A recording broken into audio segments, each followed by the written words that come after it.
Society భారతదేశంలో ఉన్నాం. కానీ ఇంకా మన దేశంలో సోషల్ ఈవిల్స్ అనేటివి చాలా ఉన్నాయి. మనం చూసినట్లయితే క్యాస్ట్ సిస్టమ్ అనేది ఉంది కదా, అది కూడా ఒక social evil. Gender inequality, dowry system, child labour, poverty. So ఇవన్నీ ఉన్నాయి. కానీ వీటికంటే ఎక్కువగా మనం పాపం అనేటటువంటి బంధకాల్లో ఉన్నాం కదా. మన దేశంలో చూసినట్లయితే ఎక్కడ చూసినా కూడా పాపమే కనిపిస్తూ ఉంది. ఇట్లాంటి సిచ్యువేషన్ నుండి మనల్ని బయటికి తీసుకొచ్చేది ఎవరు అంటే మన ప్రభు అయినటువంటి యేసుక్రీస్తు ఒక్కడే. ఇంకా మనకి ప్రతి ఒక్కరికి తెలియాల్సింది ఏంటిదంటే, ఈ భారతదేశం మీద మనకి అవేర్నెస్ కావాలి. సోషల్ అవేర్నెస్ అంటే చాలా విషయాలు తెలుసుకోవాలి. అట్లాగనే స్టడీ చేయాలి, అంటే మనం ఎక్కువగా చదువుకోవాలి. సో ఇవన్నీ చేస్తే మనకి దేవుని యొక్క ఉద్దేశాలు కూడా అర్థమవుతాయి. దేవుడు మనల్ని ఎందుకు ఏర్పరచుకున్నాడు అన్నదాన్ని బట్టి. ఓకే, మనం దేవుని యొక్క వాక్యంలోకి వెళ్ళడానికి ముందుగా ఒక దేవుని వాక్యాన్ని చూసుకుందాం. 1 కొరింథీ 11వ అధ్యాయం. 1 కొరింథీ 11వ అధ్యాయం 23 నుండి 32 వరకు మార్చి చదువుకుందాం. 23 నుండి. నేను మీకు అప్పగించిన దానిని ప్రభు వలన పొందితిని. ప్రభు అయిన యేసు తాను అప్పగింపబడిన రాత్రి ఒక రొట్టెను ఎత్తుకొని కృతజ్ఞతాస్తుతులు చెల్లించి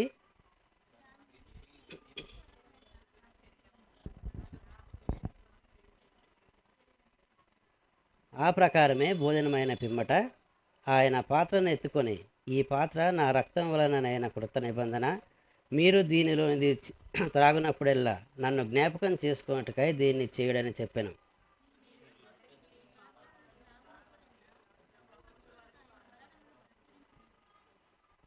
కాబట్టి ఎవడు అయోగ్యంగా ప్రభు యొక్క రొట్టెను తిననో లేక ఆయన పాత్రను త్రాగునో వాడు ప్రభు యొక్క శరీరమును గూర్చియో రక్తమును గూర్చియో అపరాధి అగును.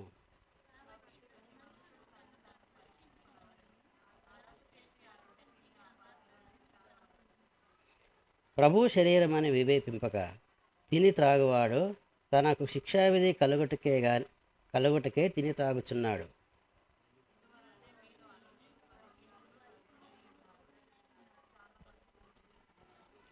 అయితే మనలను మనమే విమర్శించుకునే ఎడల తీర్పు పొందకపోదుము.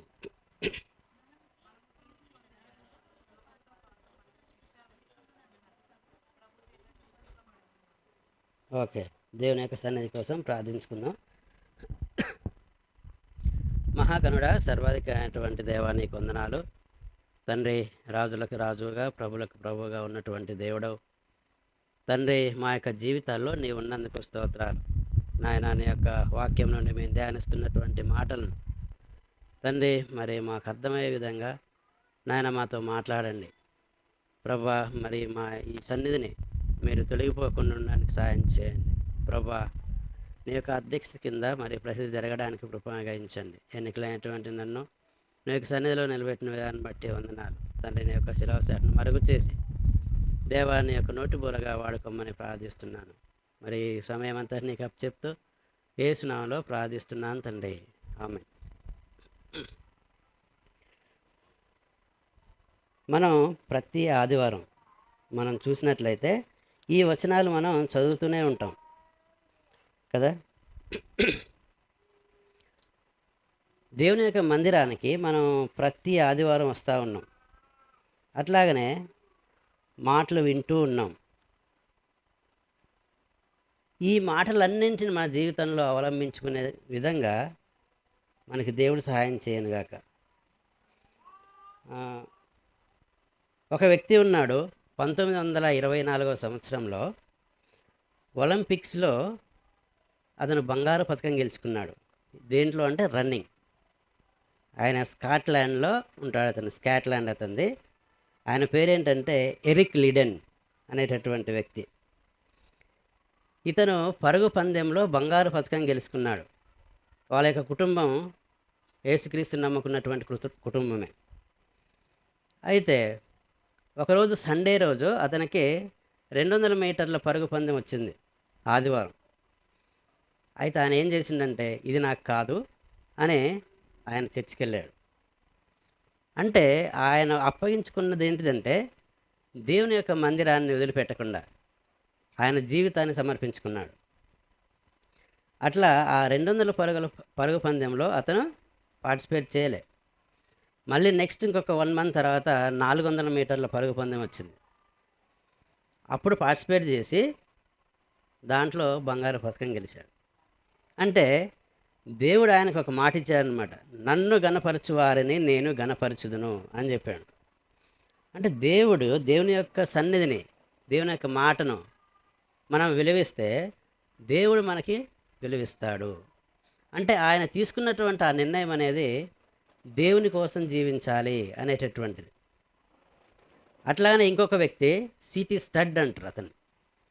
ఇతను బ్రిటిష్ సంబంధించిన అతను. ఇతను క్రికెటర్. అంటే క్రికెట్ ఆడుతూ ఉంటాడు. చాలా గేమ్స్ ఆడాడు. ఈ గేమ్స్ అన్నీ ఆడిండు. కానీ ఒకసారి దేవుడు అతన్ని సంధింపజేసిండనమాట. తన జీవితాన్ని దేవునికి అంకితం చేసుకొని ఏం చేశాడంటే చైనాకి, భారతదేశానికి, ఆఫ్రికాకి వెళ్ళి ఒక మిషనరీగా పనిచేశాడు. అట్లాగనే అతను కూడా ఎరిక్ లీడెన్ కూడా చైనాకి వెళ్ళి మిషనరీగా చేశాడు. అంటే దేవుడు వాళ్ళని సంధింపజేసినప్పుడు వారి యొక్క జీవితాలు మార్చుకున్నారు. వాళ్ళు మంచి మంచి పొజిషన్లో ఉన్నారు. కానీ ఒక మిషనరీగా ఆ ప్రాంతాలకు వెళ్ళి దేవుని యొక్క సువార్తను ప్రకటిస్తూ వచ్చారు. అట్లానే చరిత్రలో మనం చూసినట్లయితే మన ఇండియాలో భక్త సింగ్ని చూసాం మనం. ఆయన కూడా తన జీవితాన్ని యేసు ప్రభు కోసం అంకితం చేసుకున్న తర్వాత మన ఇండియాలోని ఎన్నో సంఘాలు నిర్మిస్తూ వచ్చాడు. బైబిల్లో చూసినట్లయితే హోషియా, మనస్సే అనేటటువంటి ఇద్దరు వాళ్ళు, మనస్సే 12 సంవత్సరాలప్పుడు, అట్లాగనే హోషియా 8 సంవత్సరాలప్పుడు రాజు అయినరట. అంటే చూడండి ఒకసారి, అంటే దేవుడు వాళ్ళని ఉపయోగించుకోవడానికి వాళ్ళని ఎన్నుకున్నాడు. అట్లాగనే మనం యోసేపుని చూస్తాం. యోసేపు యొక్క జీవితం చూసినట్లయితే అతన్ని కూడా దేవుడు ఏర్పరచుకున్నాడు. దావీదుని ఏర్పరచుకున్నాడు. దావీదు ఒక కాపరి, గొర్రెల కాపరి. ఈ గొర్రెల కాపరి అయినప్పటికీ దేవుడు అతన్ని ఏర్పరచుకున్నాడు. అట్లా ప్రతి ఒక్కరిని దేవుడు ఏర్పరచుకుంటూ ఉన్నాడు. అంటే దేవుణ్ణి ఎరగడం అనేది, ఎరిగిన తర్వాత దేవుడు మన జీవితాల పట్ల కొన్ని ఉద్దేశాలు కలిగి ఉంటాడు. అంటే మన పట్ల ఒక ప్రణాళిక వేస్తుంటాడు. ఆ ప్రణాళిక అంటే దేవుని యొక్క సన్నిధిలో మనం ఎలా ఉంటున్నామంటే, కీర్తనలు 100వ కీర్తన ఒకసారి చూద్దాం. 100వ కీర్తనలో 3వ వచనం.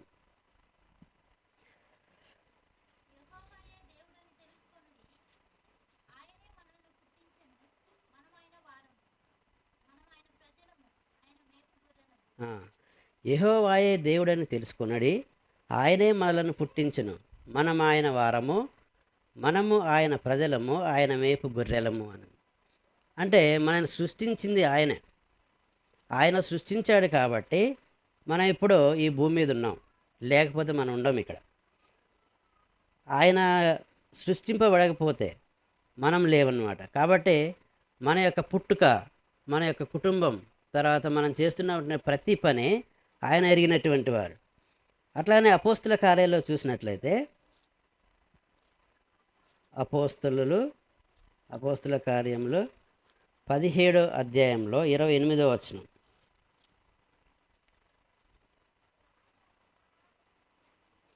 మనం ఆయన యందు బ్రతుకుచున్నాము, చలించుచున్నాము, ఉనికి కలిగి ఉన్నాము. ఓకే, సో దేవుని యందు మనం ఉనికి కలిగి ఉన్నాము, ఆయన యందు చలిస్తున్నాము, ఆయన యందు మనం బ్రతుకుచున్నాము అని ఉంది. అంటే దేవుడు మనకి లేకపోతే మనం లేం. అంటే ఆయన సృష్టింపలేకపోతే మనం లేమన్నవాడు. కాబట్టి మూలమైనటువంటి దేవుడు ఆయనే. కాబట్టి మన యొక్క ప్రతి ప్రణాళికలో మనం ఉదయం నుండి చాలా పనులు చేస్తూ ఉంటాం మన యొక్క కుటుంబంలో. మనం చేసేటటువంటి ఆ ప్రతి పనిలో ఆయన యొక్క ఉద్దేశం అనేది ఉంటుంది. ఆయన మనల్ని ప్రోత్సహిస్తూ ఉంటాడు. దేవుని యొక్క సన్నిధిలో మనం ఉన్నప్పుడు మనని గైడ్ చేస్తూ ఉంటాడు దేవుడు. అట్లానే మనల్ని ప్రోత్సహిస్తూ ఉంటాడు, మనల్ని రక్షిస్తూ ఉంటాడు ప్రతి సిచ్యువేషన్ నుండి. అట్లానే ప్రతి పని నుండి మనకి సంతృప్తినిస్తూ ఉంటాడు. అంటే దేవుని యొక్క సన్నిధిలో మనం ఉన్నప్పుడు దేవుడు మనకి ఇవన్నీ మనకు అనుగ్రహిస్తూ ఉంటాడు.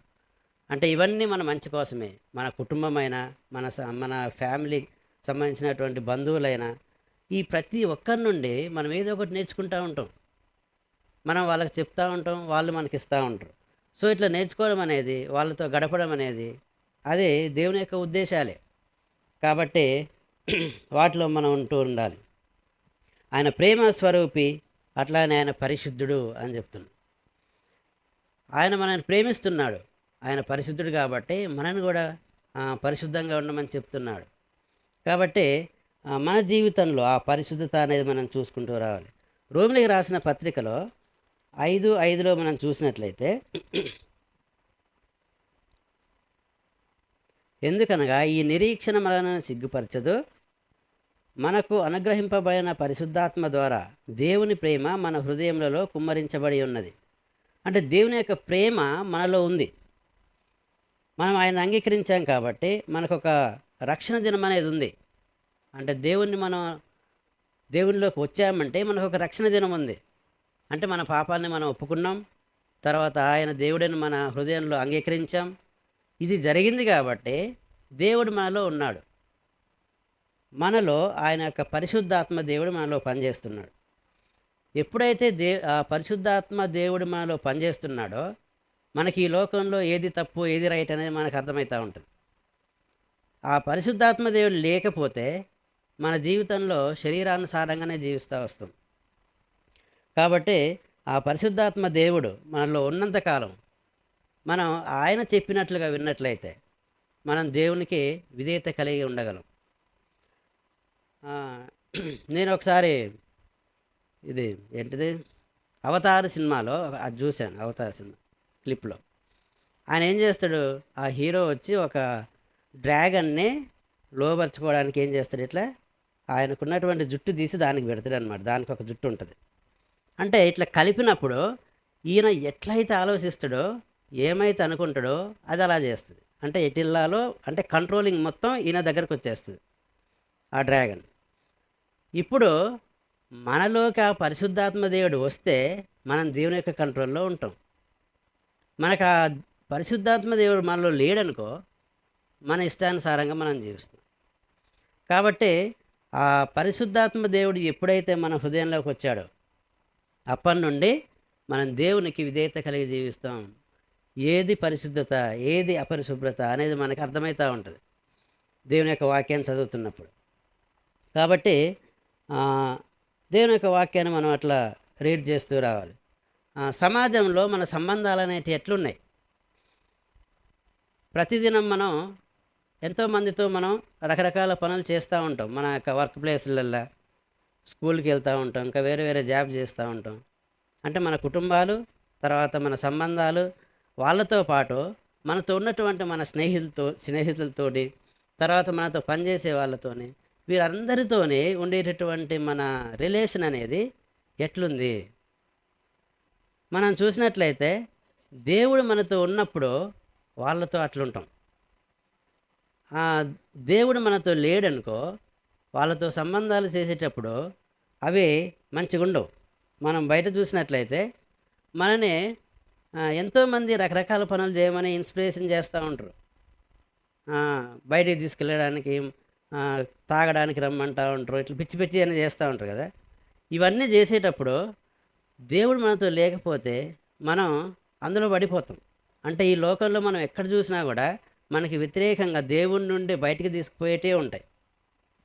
కాబట్టి అట్లాంటి విషయంలో మనం నో అని చెప్పేటటువంటి ఆలోచన మనకి రావాలి. నో అని చెప్పడం అనేది చాలా కష్టంగా ఉంటుంది ఒక్కోసారి కదా. ఇది నేను చేయను అని చెప్పడం చాలా కష్టంగానే ఉంటుంది. అంటే నో అని చెప్పడం అనేది మన దగ్గర బంధువులు అయ్యారనుకో, లేకపోతే మంచి స్నేహితుడు అయ్యిండు అనుకో, ఆయన ఏమని చెప్పినప్పుడు నో అని చెప్పాలంటే చాలా కష్టం అనిపిస్తుంది. కానీ చెప్పాలి. అంటే దేవుడికి వ్యతిరేకంగా ఏమైనా చేయమన్నప్పుడు మనం అలా చెప్పేవాడిగా ఉన్నప్పుడే దేవునికి మనం విధేయత చూపించిన వాళ్ళం అవుతాం. ప్రతి దశలో దేవుని యొక్క వాక్యాన్ని మనం నేర్చుకుంటుండాలి. దేవుని యొక్క వాక్యాన్ని నేర్చుకున్నప్పుడు మనకేం జరిగిద్ది అంటే మన విశ్వాసం అనేది బలపడుతూ ఉంటుంది. దేవుని యొక్క వాక్యాన్ని మనం ప్రతిదినం చదువుతున్నప్పుడు, దేవుని యొక్క వాక్యాన్ని నేర్చుకున్నప్పుడు మనలో విశ్వాసం అనేది బలపడుతూ ఉంటుంది. అట్లాగనే దేవుని యొక్క ఉద్దేశాలు మనకు తెలుస్తూ ఉంటాయి. దేవుడు మనం ఏర్పరచుకున్నాడు. మరి ఏర్పరచుకున్న తర్వాత అంతే వదిలిపెట్టిండా? కాదు. అంటే దేవునికి ఒక ప్రణాళిక ఉంది. ఆయన ప్రేమమయుడు కాబట్టి ఆయన మన పట్ల ఒక ప్రత్యేకమైనటువంటి ఉద్దేశాలు ఉన్నాయి. మనం ఏం చేయాలి, మన యొక్క రోల్ ఏంటిది, ఇది ఆయన కలిగి ఉన్నాడు. ఆ ఉద్దేశాలు ఏంటిదో తెలుసుకోవాలంటే దేవుని యొక్క వాక్యం చదవాలి.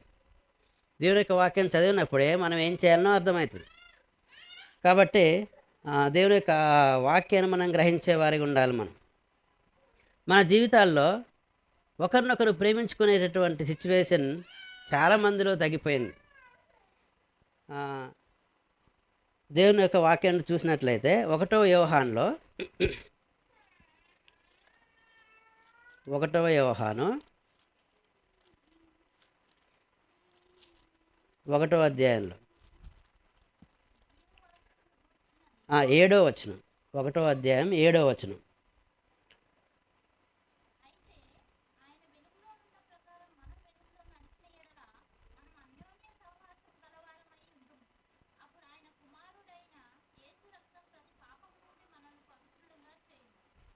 ఓకే. సో ఇక్కడ ఏముందంటే ఆయన వెలుగులోనున్న ప్రకారం మనమును వెలుగులో నడిచిన ఎడల మనము అన్యోన్య సహవాసం గలవారమై యుందుము.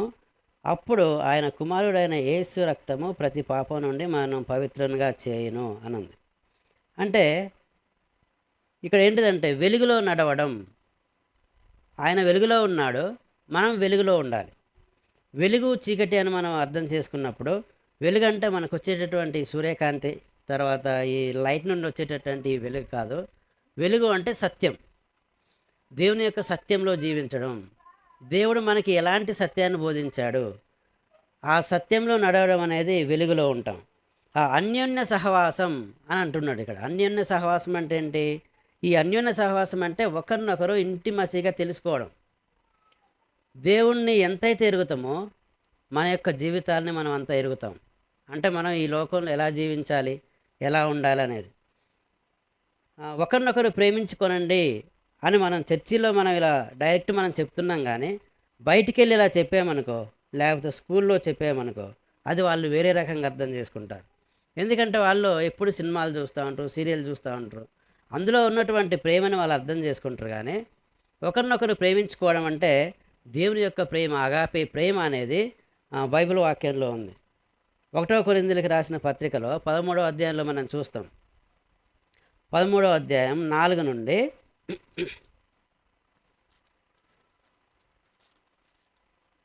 13వ అధ్యాయం 4లో మనకి దేవుడు స్పష్టంగా రాసి పెట్టాడు.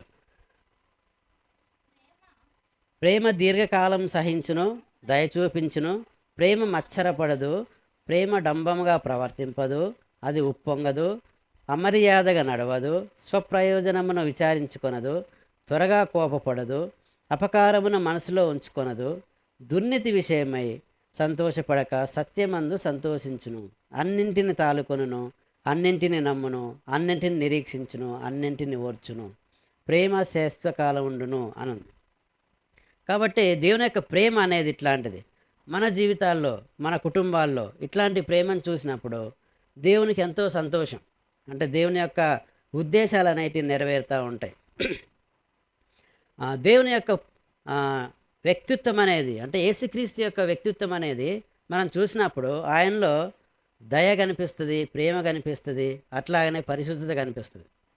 వీటిని మనం అలవర్చుకోవడానికి మనం చూసినట్లయితే అలాంటి దేవుని యొక్క స్వభావం అనేది మనలో ఉంటుంది. అంటే దేవుడు మనకు చూపించేది ఏంటిదంటే ప్రేమ, దయ, కృప. ఇవన్నీ మన జీవితంలోకి మనం అలవర్చుకోవాలి. దేవుని యొక్క వాక్యంలో మనం చూస్తూ వచ్చినప్పుడు ఇవన్నీ మన జీవితంలో ఉండాలి అని దేవుడు కోరుకుంటున్నాడు. అట్లాగనే లోక సంబంధమైనటువంటి ఆకర్షణలు మనం ఎక్కువ చూస్తూ ఉన్నాం ఈ రోజుల్లో. అంటే మన యొక్క టైంని ఎక్కువగా సెల్ ఫోన్లల్లో తర్వాత టీవీలల్లో మనం ఎక్కువగా గడుపుతున్నాం. అంటే వీటి వల్ల ఏమవుతుందంటే మన మైండ్ అనేది కరప్ట్ అవుతూ ఉంటుంది. అంటే ఆ, అవాంఛనీయమైనటువంటి వ్యక్తిత్వం మనలో డెవలప్ అవుతూ ఉంటుంది. అంటే మన ప్రవర్తన అనేది మారిపోతూ ఉంటుంది. అట్లానే చట్టానికి విరుద్ధమైనటువంటి కార్యాలు చేయడానికి కూడా ఆ సెల్ ఫోన్ టీవీలే. సో ఎక్కువ సమయం వాటిలో పెట్టినప్పుడు దేవునికి మనం టైం వేయలేకపోతూ ఉంటాం. కాబట్టి ఆ, వాటి పట్ల మనం చాలా జాగ్రత్తగా ఉండేవారుగా ఉండాలి. యోసేపు జీవితం మనం చూసినట్లయితే, ఆ, దేవుని యొక్క వాక్యాన్ని చూసినట్లయితే ఆది కాండంలో మనకు కనిపిస్తుంది. ఆది కాండం 45 అధ్యాయంలో యోసేపు జీవితం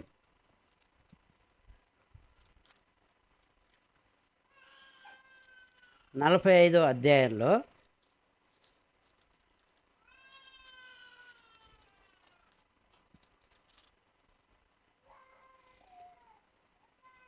ఇక్కడ యోసేపుకి జరిగినటువంటి అవమానం ఏంటిది అంటే, వారి యొక్క అన్నలు ఏం చేస్తూ వచ్చారంటే 15 సంవత్సరాలప్పుడు వాళ్ళు అన్నలు గొర్రెలు కాసుకుంటూ ఉన్నప్పుడు వాళ్ళ కోసం ఫుడ్ తీసుకెళ్తాడు. వాళ్ళు ఏం చేస్తారు, ఈయన మీద అసూయ వల్ల వాళ్ళ తండ్రి ఇతన్ని ఎక్కువ ప్రేమిస్తున్నాడని ఆయన్ని తీసుకెళ్ళి గుంటలో వేస్తారు. అట్లానే ఇస్మాయిల్ వస్తూ ఉంటే వాళ్ళకి అమ్మేస్తాడు. అంటే ఇంత అవమానం జరుగుతుంది ఆయనకి. కానీ ఇతను ఏమైనా రెస్పాండ్ అయ్యిందా అంటే కాలే. అంటే వాళ్ళని భరిస్తూ వచ్చాడు. ఈయన అక్కడికి వెళ్ళిన తర్వాత అక్కడికి ఐగుప్తుకి వెళ్ళిన తర్వాత ఐగుప్తులో ఆ ఫరో ఇంట్లో పనిచేస్తూ ఉన్నాడు. పనిచేస్తూ ఉన్నప్పుడు అన్యాయం వల్ల ఆయన ఏం చేస్తాడంటే పోయి జైల్లో పెడతారు. అంటే ఇలా ఎలాంటి తప్పు చేయకపోయినప్పటికీ తీసుకెళ్ళి జైల్లో వేస్తారు. కానీ దేవునిపై ఆధారపడుతూ వచ్చిండు. దేవునిపై ఆధారపడుతూ ఉంటాడు. చివరికి అతను ఏమైందంటే ఐగుప్తునే ఏలేటటువంటి రెండో పురుషుడు. అంటే ఆ ప్రైమ్ మినిస్టర్ కన్నా తక్కువ, అంటే అంత పెద్ద జాబ్ అన్నమాట ఆయనకి ఇస్తారు. అంటే దేవుని పట్ల ఉన్నటువంటి ఆయనకున్నటువంటి ఆ భక్తి, ఆయన చేసినటువంటి ఆ మంచితనం వల్ల దేవుడు అతన్నే ఒక రెండో వ్యక్తిగా, చాలా గౌరవింపదగేటటువంటి రెండో వ్యక్తిగా అతన్ని చేస్తూ వచ్చిండు. అంటే దేవునిపై ఉన్నటువంటి ఆ ప్రేమ, దేవుని యొక్క ప్రేమను తన జీవితం ద్వారా అతను ప్రతిబింబిస్తాడు.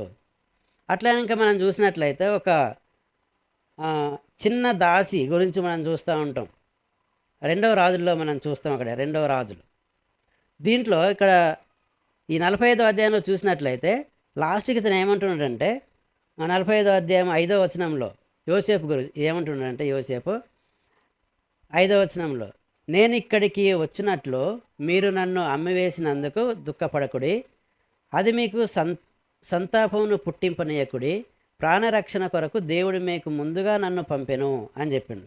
కాబట్టి ఆ అన్నల్ని అతను ఆదరిస్తూ ఉన్నాడు, అతన్ని ప్రేమిస్తున్నాడు, ఆ అన్నల్ని గౌరవిస్తూ ఉన్నాడు. అంటే చివరికి వాళ్ళు ఫుడ్ కోసం మళ్ళీ అక్కడికే వెళ్ళిపోతారనమాట. కాబట్టి దేవుని యొక్క అద్భుతమైనటువంటి ప్రేమను వారికి చూపిస్తూ వచ్చాడు. ఈ చిన్న దాసి కూడా అంతే. ఈమె వేరే దేశంలో ఉంది, పరాయి దేశంలో ఉంది. కానీ ఆ నయమానికి వచ్చినటువంటి ఆ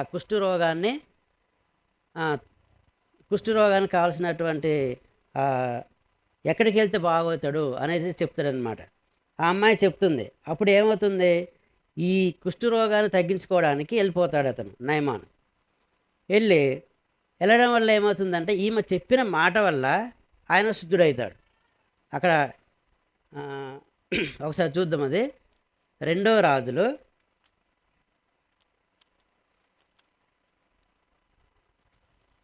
5వ అధ్యాయంలో సిరియా రాజు సైన్యాధిపతి అయిన నయమాను, ఈ నయమానుకి ఉన్నటువంటి ఆ కుష్ఠరోగం అనేది ఉంటుంది అతనికి. అప్పుడు ఆ దేశం నుండి ఒక చిన్నదాన్ని చెరగొని తేగ అని ఉంది అక్కడ. కాబట్టి వాళ్ళ ఇంట్లో ఈ చిన్నది పనిచేస్తుంది. అప్పుడు ఆమె ఏమని చెప్తుందంటే, షమ్రోనులోనున్న ప్రవక్త దగ్గర నా ఏలిన వాడుండవలెనని నేనెంతో కోరుచున్నాను. అతడు నా ఏలిన వానికి కలిగిన కుష్ఠరోగమును బాగు చేయునని తన యజమానురాలితో అనెను అనుంది. అప్పుడు ఎలీషా దగ్గరికి వెళ్తాడు అతను, ఈ నయమాను. వెళ్ళిన తర్వాత అతనికి ఆ రోగం అనేది పోతుంది, ఆ కుష్ఠరోగం అనేది. 14th వర్స్లో చూసినట్లయితే, అతడు పోయి దైవజనుడు చెప్పినట్లు యోర్దాను నదిలో 7 మారులు మునగగా అతని దేహము పసిపిల్ల దేహం వలనై అతడు శుద్ధుడాయను అనుంది. అంటే ఈమె చేసినటువంటి పని ఏంటంటే, ఈమె దేశంలో ఉంటూ దేవుని కోసం తన జీవితం, అంటే దేవుని కోసం ఏం చేసిందంటే స్టాండ్ తీసుకుంది. అంటే మన యొక్క జీవితాల్లో కూడా దేవుని గురించి చెప్పడానికి సమయం వచ్చినప్పుడు మనం ఎట్లున్నాం? ఈమైతే తన దేవుని పట్ల ఉన్నటువంటి బలమైన సాక్షిగా నిలబడింది అక్కడ. కాబట్టి ఆ సాక్షిగా మన జీవితాలని మనం మర్చుకోవాలి. అంటే మనం కూడా అట్లా ఉన్నప్పుడు మన జీవితంలో కూడా దేవుడు గొప్ప కార్యాలు చేసేవాడిగా ఉంటాడు. దావీదు విషయంలో మనం చూసినట్లయితే, ఈ దావీదు గొర్రెల కాపరిగా ఉన్నాడు, కానీ దేవుడు అతన్ని ఎందుకు ఏర్పరచుకున్నాడు అంటే ఆయన రాజుగా చేయడానికి ఎందుకు ఏర్పరచుకున్నాడు? ముందు వాళ్ళ అన్నలు ఉన్నారు పెద్దవాళ్ళు, కానీ చివరికి దావీదునే ఎందుకు ఏర్పరచుకున్నాడు అంటే మనం ఒకసారి చూద్దాం. ఇది 1వ సమూయేలులో చూసినట్లయితే, 1వ సమూయేలు 16వ అధ్యాయం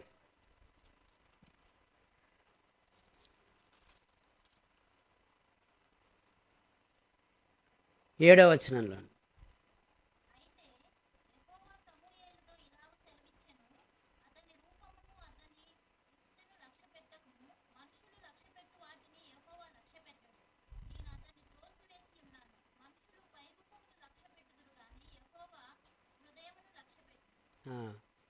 ముందు ఒక ఆయన పెద్ద ఆయన వచ్చిండు, యెష్షయిని. అతని కుమారులు శుద్ధి చేయబడి అర్పింపాను, అందులో పెద్దోడు వచ్చిండు. కానీ అక్కడ వాళ్ళని చూసినప్పుడు దేవుడు వాళ్ళ యొక్క పై రూపమును లక్ష్య పెట్టలేదు, కానీ యెహోవా హృదయములను లక్ష్య పెట్టును అని ఉంది. అంటే దేవుడు మన అంతరంగంను చూసేటటువంటి దేవుడు. అప్పుడు ఈ గొర్రెల కాపరిగా ఉన్నటువంటి దావీదునే దేవుడు అతన్ని పిలుస్తాడనమాట. అంటే ఇంకెవరైనా ఉన్నారా అన్నప్పుడు ఇతన్ని తీసుకొస్తారు. తీసుకొచ్చినప్పుడు అతన్ని ఏమంటాడంటే 13వ వచనంలో చూసినట్లయితే,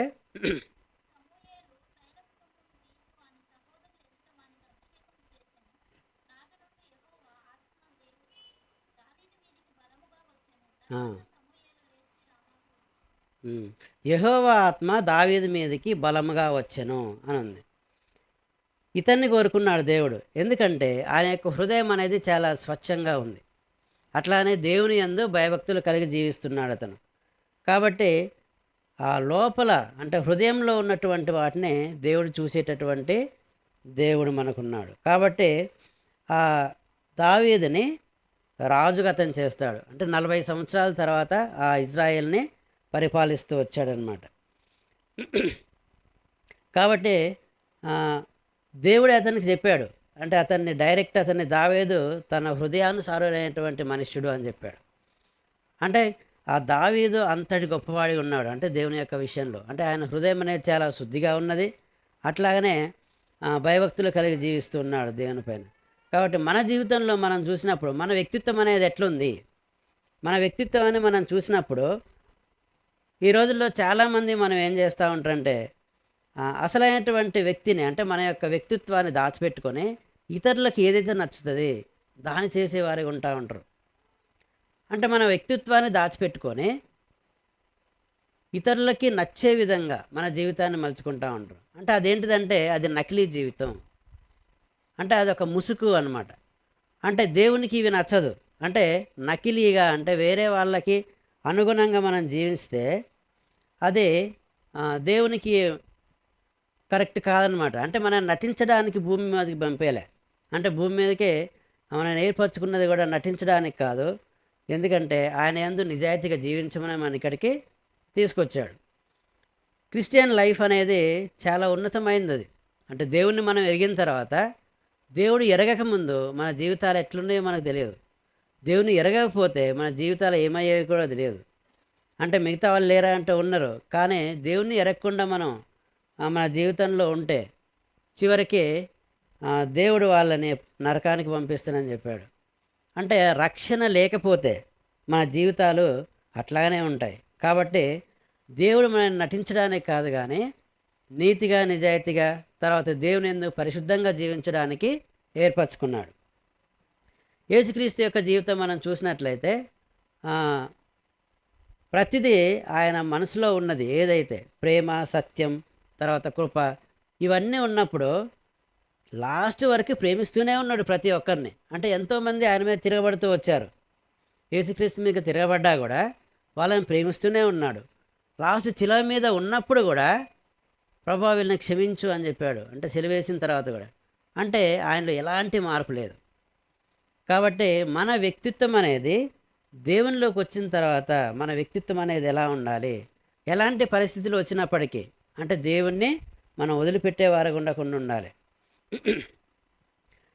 ఒకసారి ఏమైందంటే నేను దేవుణ్ణి ఫస్ట్ ఎరిగినప్పుడు నేను ఒక స్కూల్లో పనిచేస్తున్నా సిఆర్టీగా. అయితే మా అమ్మ నాన్న వీళ్ళంతా ఏం చేశారు, మా అక్కలు బావలు మేడారం తీసుకెళ్ళడానికి ప్లాన్ చేశారు. అంటే సపరేట్ నా కోసమే ప్రత్యేకంగా ఒక ఏటను పట్టుకున్నారు, నీకోసమేనే డైరెక్ట్ వాళ్ళు రెడీగా ఉన్నారు. ఇగో ఈరోజు సాయంత్రం నువ్వు బస్ ఎక్కిరా, ఆ నుండి అటే వెళ్ళిపోదామని చెప్పారు. అప్పుడు నేనేం చెప్పానంటే నేను డైరెక్ట్ చెప్పిన, అక్క నేను అక్కడికి వచ్చి నటించలేను కాబట్టి నేను రానని చెప్పాను. మీ అందరికీ తెలుసు నేను చర్చికి వెళ్తున్నానని తెలుసు కదా, నేను మళ్ళీ అక్కడికి వచ్చి మీ ముందు నేను నటించలేను కాబట్టి నేను రానని చెప్పాను. అంటే దేవుడు మనకి ఇచ్చింది ఏంటిదంటే అదేంటిదంటే ఆ గొప్ప స్వేచ్ఛ అనేది మనకి ఇచ్చాడు దేవుడు. ఏంటిదంటే నటించకుండా ఉండడం అనేది ఇచ్చాడు. అంటే మనది రియాలిటీ ఏముందో దేవుడు ఏమైతే చెప్పిండో అది చేయమని చెప్పిండు. అంటే ఆ రియాలిటీ అనేది మన జీవితంలో ఉండాలి. అంటే దేవుడిని రక్షణ పొందిన తర్వాత అలాంటి జీవితాన్ని మనకి ఇస్తా వస్తాడనమాట. కాబట్టి ఆ నటించేటటువంటి జీవితాలు మన జీవితంలో ఉండొద్దు, ముసుగులో ఉండొద్దు, నకిలీ జీవితాలు ఉండొద్దు. మనం చేస్తున్నటువంటి ప్రతి ప్లేస్లో చాలామంది తోటి వారితోనే రకరకాలుగా ఒత్తిళ్ళు వస్తూ ఉంటాయి మనం చేస్తున్నట్టు పని దగ్గర. అట్లా వచ్చినప్పుడు మనం దేనికోసం వచ్చినాం, ఏం చేస్తున్నాం అన్నది మనం ఆలోచించినప్పుడు మనం కొన్నిటిని వాళ్ళకి కాదని చెప్పలేము.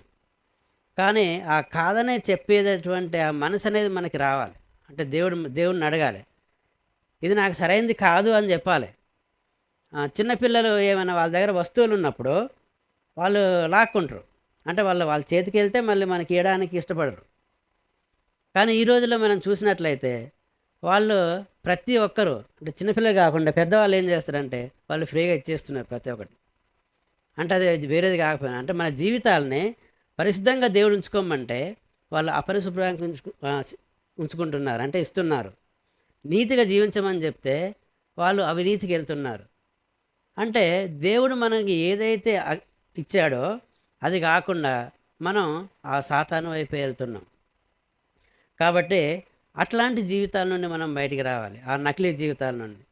అట్లానే విశ్వాసం కనపరచాలి ఇతరుల ముందు. చాలామంది క్రిస్టియన్స్గా ఒప్పుకోవడానికి వాళ్ళ మైండ్ రాదనమాట. మనం ప్రతి చోట ప్రతి ఒక్కరికి మనం పెద్ద పెద్ద ప్రసంగాలు చేయాల్సిన అవసరం లేదు. అంటే అంతేగాని మన జీవితంలో ఎలాంటి సిచ్యువేషన్ ఉండాలంటే మన దేవుణ్ణి మనం విశ్వసిస్తున్నాం కాబట్టి ఆ దేవునికి నమ్మకంగా ఉండాలి. అవసరం ఏంటంటే ఒకసారి వినండి, ప్రతి సందర్భంలో మనం ఎవరికి ప్రతి ఒక్కటి చెప్పాల్సిన అవసరం లేదు. కానీ దేవుణ్ణి విశ్వసించినందుకు ఎప్పుడు మనం సిగ్గుపడొద్దట. దేవుణ్ణి మనం విశ్వసిస్తున్నాం కాబట్టి అసలు ఎక్కడ మనం సిగ్గుపడద్దు. మనం క్రిస్టియన్స్ అని చెప్పడానికైనా నా దేవుడు యేసుక్రీస్తు అని చెప్పడానికైనా మనం సిగ్గుపడద్దు. ఎందుకంటే మనకి అంత నిజమైన జీవితాన్ని దేవుడు మనకిచ్చాడు. మన యొక్క స్నేహితులైన మన యొక్క బంధువులైన వీళ్ళు మనని దేవునికి విరుద్ధమైన కార్యాలు చేయమన్నప్పుడు మనం చేయమని చెప్పాలి డైరెక్ట్గా. అలాంటప్పుడే మనకి దేవుడు మనకి సహాయం చేస్తూ వస్తాడు. కొన్ని పరిస్థితుల్లో మనం ఒంటరిగా ఉండడానికి కూడా ఇష్టపడుతూ రావాలి. నా జీవితంలో ఇవి జరిగినాయి. మా వాళ్ళు ఏమన్నారంటే దేవుని నమ్ముకోగానే ఇక నువ్వు అసలు మా ఇంటికి రాకరని చెప్పారు. అసలు 1 year నేను ఇంటికి వెళ్ళలే. మొత్తం హైదరాబాద్లో ఉంటూ అక్కడే స్టడీ చేస్తున్నాను, ఎంఎస్సీ చేస్తున్నాను, తర్వాత జస్ట్ నేనేం చేసేదంటే వాళ్ళు పాకెట్ మనీ కూడా పంపారు. ఏం చేస్తూ వచ్చిందంటే ట్యూషన్ చెప్తూ వచ్చేయగలను. మార్నింగ్ ఒకటి ఉంటుంది, ఈవినింగ్ ఒకటి ఉంటుంది. అంటే బంధువులు కూడా దూరంగా ఉండాల్సి వచ్చిందను, అంటే అట్లా ఉండాల్సి వస్తుంది ఒకసారి పరిస్థితులను బట్టి. అట్లా అంటే మన మన విశ్వాసంలో మనం స్ట్రెంగ్తెన్ కావాలంటే, అంటే మనం ఎక్కువగా దేవుని యొక్క వాక్యాన్ని మనం చదువుతూ రావాలి. దేవుని యొక్క వాక్యాన్ని మనం చదివినప్పుడే మనకి బలపడుతూ ఉంటుంది, మన యొక్క విశ్వాసం బలపడుతూ ఉంటుంది. దేవునికి ప్రార్థిస్తూ రావాలి, తర్వాత దేవుని వాక్యం చదువుతూ రావాలి. అట్లానే మనల్ని మనం పరిశీలించుకుంటూ రావాలి. అంటే పరిశీలన అంటే మనం ఏమైనా తప్పు చేస్తున్నామా, లేకపోతే దేవునికి విరుద్ధమైన కార్యాలు చేస్తున్నామా. యోబు గురించి చూసినప్పుడు యోబు ఏం చేస్తూ వచ్చిండు, వాళ్ళ యొక్క పిల్లలు ఏమైనా తప్పు చేస్తున్నారామని బలి అర్పిస్తూ వచ్చిండు వాళ్ళ కోసం. అట్లానే మన జీవితాన్ని మనం పరిశీలించుకున్నప్పుడు మనలో తెలుస్తూ ఉంటాయి. అట్లానే మనలో ఉన్నటువంటి పాపపు విషయాలు ఏమైనా ఉంటే వాటిని ఒప్పుకుంటూ రావాలి అని దేవుని యొక్క వాక్యం చెప్తుంది. కాబట్టి వీటన్నింటి విషయంలో మనం జాగ్రత్త పడేవారిగా ఉండాలి. మన జీవితం అనేది దేవునికి దగ్గరగా మనం జరుగుతున్నప్పుడు ఇలాంటి బయట ఉన్నటువంటి ఒత్తిడులన్నీ తగ్గిపోతూ ఉంటాయి. అంటే నేను దేవుని యందు కరెక్ట్గా ఉంటే మనని వేరే వాళ్ళు ఎవరో మనల్ని మళ్ళీ ఫోర్స్ అయ్యారు. మొన్న నాన్న విషయంలో కూడా అంతే అయింది. ఇక ఏమైందంటే నేను ఇంతకుముందు దేవుని యందు స్టాండ్ తీసుకున్నా కాబట్టి ఏమైందంటే ఇక నన్ను పక్కన పెట్టేశారు. అంటే మనకు ఆ ఫోర్సెస్ ఒత్తిళ్ళు అనేటివి రావు. అంటే దేవుని యందు మనం ఒకసారి స్థిరపడితే ఆ బయట నుండి వచ్చేటటువంటి ఆ ఒత్తిడులు తగ్గుతాయి. అప్పుడు దేవుని యొక్క విశ్వాసంలో మనం ఎక్కువగా బలపడుతూ వస్తాం. అంటే అక్కడ కార్యక్రమాలు చేసే విషయంలో అన్నిట్లో ఇక వేరే వాళ్ళు చేస్తూ వచ్చారు, నేను జస్ట్ వాళ్ళ ముందు అట్లా తిరుగుతూ ఉన్నా అంతే. కాబట్టి మనం తీసుకునేటటువంటి నిర్ణయాలు అనేటివి చాలా దేవునికి దగ్గరగా ఉన్నప్పుడు, అంటే దేవుణ్ణి మనం ప్రతిబింబించినప్పుడు మనం దేవునికి దగ్గర అవుతూ ఉంటాం. కాబట్టి మన యొక్క వ్యక్తిత్వం అనేది ఇతరులకి మనం చెప్పేవారిగా ఉండాలి దేవుని యొక్క విషయాల్లో. తర్వాత ఇప్పుడు మనం చూసాం చాలా విషయాల్లో, దావీదు ఎట్లున్నాడు, యోసేపు ఎట్లున్నాడు. వాళ్ళు అలాంటి పరిస్థితిలో ఉన్నప్పటికీ వేరే వాళ్ళని ప్రేమిస్తూ వచ్చారు, దేవుని కోసం స్టాండ్ తీసుకున్నారు ప్రతి విషయంలో. ఆ దాసి అయినా తర్వాత యోసేపు అయినా వీళ్ళందరూ చూసినప్పుడు దేవుని యొక్క వాక్యానికి దగ్గరగుంటూ దేవునిపై ఆధారపడుతూ జీవిస్తూ వచ్చారు. కాబట్టి మన జీవితాన్ని కూడా మనం స్వపరిశీలన చేసుకుంటూ రావాలి. అట్లా ప్రతిదినం మనం దేవుని యొక్క వాక్యాన్ని చదివినప్పుడు దేవుడు మన పట్ల ఉన్నటువంటి ఆ ఉద్దేశాలు ఏంటో మనకు తెలుస్తూ ఉంటాయి. కాబట్టి దాన్ని బట్టి మనం మన జీవితాన్ని సరి చేసుకుంటూ రావాలి. కాబట్టి మనం దేవుని యొక్క బలలో మనం పార్టిసిపేట్ చేయడానికి మన జీవితాన్ని మనం పరిశీలించుకోవాలి. మనం చదివినటువంటి ఆ వాక్యం ద్వారా చూసినట్లయితే చాలా విషయాలు మనకు దేవుడు అందులో రాసిపెట్టాడు. 1 కొరింథీలో మనం చదివాం ఫస్ట్. దేవుణ్ణి మనం ప్రచురించడానికి, ఆయన మరణమును ప్రచురించడానికి ఈ కార్యాలు చేయండి అని చెప్పిండు. దేవుని యొక్క రొట్టెలో పార్టిసిపేట్ చేయడానికి, తర్వాత జ్ఞాపకం చేసుకోవడానికి అని చెప్తూ వచ్చిండు. ఇట్లా దేవుని యొక్క వాక్యాన్ని తర్వాత దేవుణ్ణి మనం జ్ఞాపకం చేసుకున్నప్పుడు అందులో దీంట్లో పార్టిసిపేట్ చేయడానికి కాబట్టి ప్రతి మనుష్యుడు తను తాను పరీక్షించుకొనవలెను. అలాగ చేసి ఆ రొట్టెను తిని ఆ పాత్రని త్రాగవలెను. అందులో మనకి పాలు కావాలంటే, అంటే పాలు అంటే అందులో మనం చేయి వేయాలంటే మనం దేవుణ్ణి మనం ప్రచురించే వారిగా ఉండాలి. కాబట్టి మన జీవితాన్ని మనం పరీక్షించుకుందాం. మన జీవితాలు పరిశుద్ధంగా నీతిగా ఉండే విధంగా మనం ఒప్పుకొని మనం దాంట్లో పార్టిసిపేట్ చేద్దాం. ఈ యొక్క వాక్యాన్ని దేవుడు దీవించుగాక. మనం ఆ రీతిగా మోకరించి ప్రార్థన చేసుకుందాం, మనం పరీక్షించుకుందాం.